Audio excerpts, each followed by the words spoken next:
Hi everyone. The patient that I'm going to talk about today, I had during capstone. He had been there since late February and had been at the neuro ICU since he got admitted. He was trached and he had a history of really thick recurring secretions that caused him to desat even when he was on the vent. And he prior to that shift, he had recently went down to the OR um, the day before that shift and got in a bronch, and he got a good washout and clean out. So his lungs were sounding much better, and his oxygen was stable. The following day and the night that I had him. So the situation I'm going to talk about happened towards the end of my second shift with him. He had called me into his room and communicated that he wanted me to get my preceptor because he was having some difficulty breathing. So at the time, I looked at the monitor before I had left. So at the time, he was still satting fine, and his pulse ox was 96. His heart rate was still in the normal range. It was in the 90s, but in the previous hours of the shift, he was sitting at 70. So of course he had an increase in heart rate. And he was also agitated and anxious. So I went and got my preceptor. We came back. We suctioned him a few times, but we weren't really able to get anything. And we were still looking at his monitor. We were still seeing his pulse ox and his heart rate and everything. And he was still satting fine, but he wasn't. He told us that he wasn't able to get a well oxygenated breath in. So we did as much as we could do. We sat him up all the way. We told him to cough to try and move those secretions around for when we were sectioning, but nothing was helping. And we also listened to him, of course, to see if we could hear any secretions, because his recent history, well, in his history, he actually would get really agitated, and because of his agitated state and his anxiety, he would psych himself out, basically, and that would cause him to desat. So we were trying to see if it was actually agitation and anxiety issue, or if he was really having some secretion that was causing him to not be able to take well oxygenated breaths. So we listened. We didn't really hear a lot on, well, his right side, but he was having a lot more secretions on his left side. So we, of course, checked his pulse ox, we checked his heart rate, his ventilator settings. So usually he was on the full support, he was on a rate, but the previous day and that day he was actually on pressure support because he had been doing well. So we were just checking his ventilator settings, even though we knew, he was only receiving a certain amount of support. We just double checked it and made sure that there weren't any issues there. So the next question, it says, what did the data say to you as the RN? For example, what was happening for the client? So this patient already had acute respiratory failure. He was already diagnosed with that. He had a trach, he was on the ventilator. So I knew the most important thing for him was his oxygenation. Based on his recent history and the current subjective data that we were getting from him, that he wasn't able to get really good breaths in. I had figured that it was probably some really thick secretion that was blocking his alveoli and his lung from expanding properly and receiving adequate oxygenation. He was also feeling really anxious, agitated. His heart rate had increased by 20, and his respiratory rate had increased. So I knew that, those are the first signs of hypoxia. We say rat bed all the time. So I knew that he was having those issues, oxygenation issues, and he was going to decline rapidly if we did not get any help for him. Planning phase. So, basically, the few goals that we had were to decrease his anxiety, to increase his oxygenation, and increase his gas exchange. Um, because of course the anxiety affects everything, but also like he needs to have more oxygenation support from the vent, of course, and also the gas exchange, we have to get rid of that secretion. So those were our main goals. And then for interventions, what interventions were high priority and why? And then were there any interventions that were delegated? So of course, as I said before, we did as much as we could. We made sure he was sitting up all the way, that everything was connected. And we tried to suction him a few times to see if that could get rid of the secretion. But it was really thick and it was really stuck in there. So we weren't able to get it out. So the first thing that we did, we went and called for more help, of course. So they have respiratory in that unit, and we also have like our first call advanced practice providers that are on the unit as well. So we called them.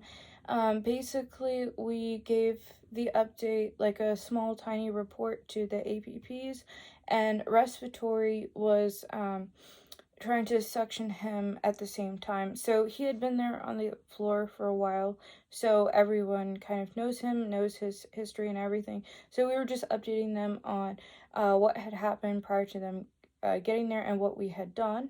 And then, of course, they lavaged him just to thin out those secretions. And then also we transferred him from the vent to the bag because we have more control on like the rate and just how we're giving his breaths. We can control that more directly if we bag him. So he got a few lavages to thin it out. We tried suctioning, but we weren't really getting anything. And then we were just like giving him breaths with the bag. But at the same time, we had him focus on the respiratory therapist that was there. So just focusing on one person, decreasing his anxiety, telling him like it's okay, we're going to try the like best that we can do, and we're going to try and figure out what the issue is.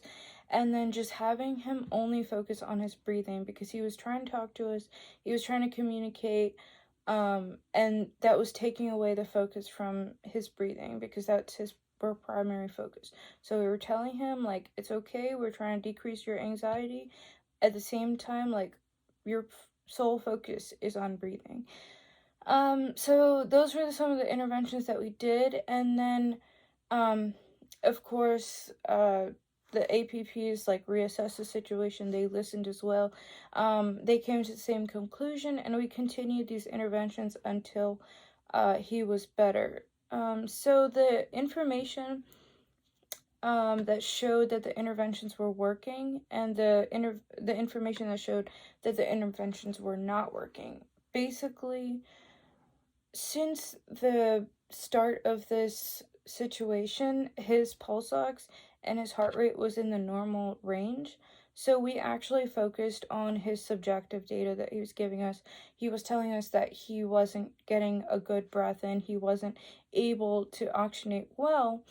So that's what we were mainly going off of, the reported data. And we know that in the past, like, he has like really thick secretions, and that's sometimes like his main issue. So we are also looking at the secretions that we're pulling up.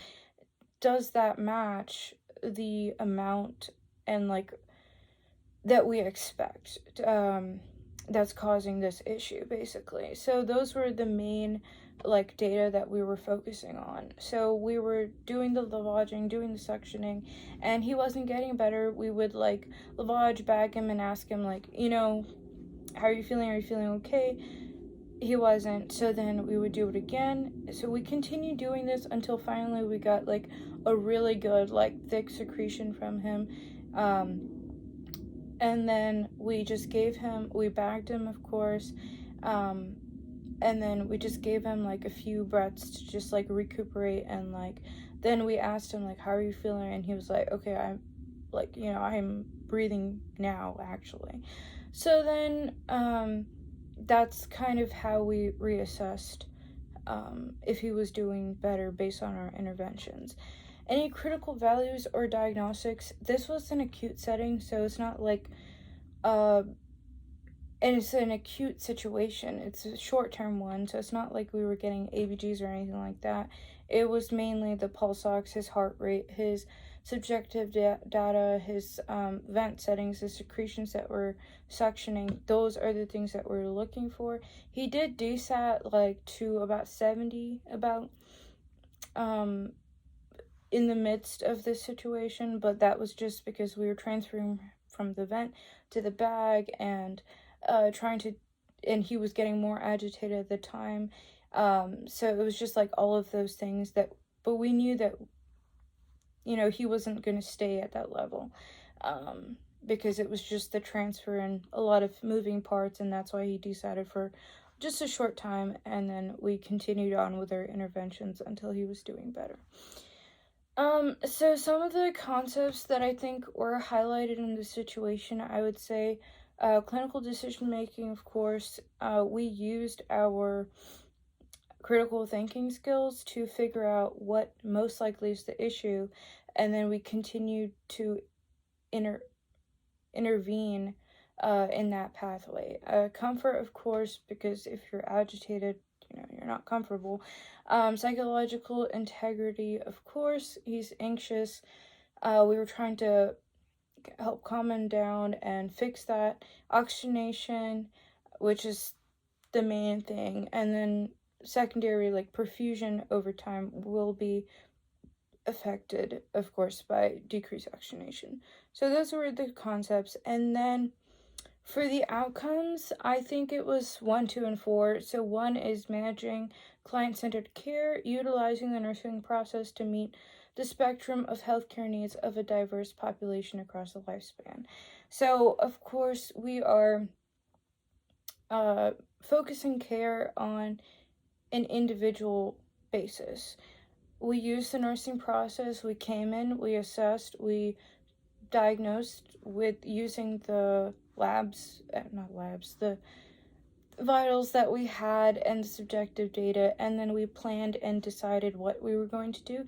Then we intervened, and we also called other people to help us, and that was part of the nursing process. And also for number 2, collaborate with clients, families, communities, and health team members in the promotion, maintenance, and restoration of optimal health. So, of course, we're talking to the client, seeing how he's doing, asking him, are you feeling better? His family member was there, so we ended up updating the family member afterwards. And, of course, we called other health team members because we're unable to manage this entire situation by ourselves, so we get some help. And the last one I was thinking that it focused on was providing safe and effective care, justifying clinical decision making based on evidence from nursing and associated disciplines. So, of course, this is our pathway of thinking. We were thinking, it's probably some secretion, that's what. And then we use the evidence that we're finding to back up that possible cause, that idea that we had. And then we based our interventions on that. When we called for more help, of course, they came, they assessed. We told them what we knew, what we had done. They checked out the patients themselves, and they came to the same conclusion. So we are using evidence that we're finding from the situation that's happening to justify our clinical decision making, and therefore we were able to provide safe and effective care for him.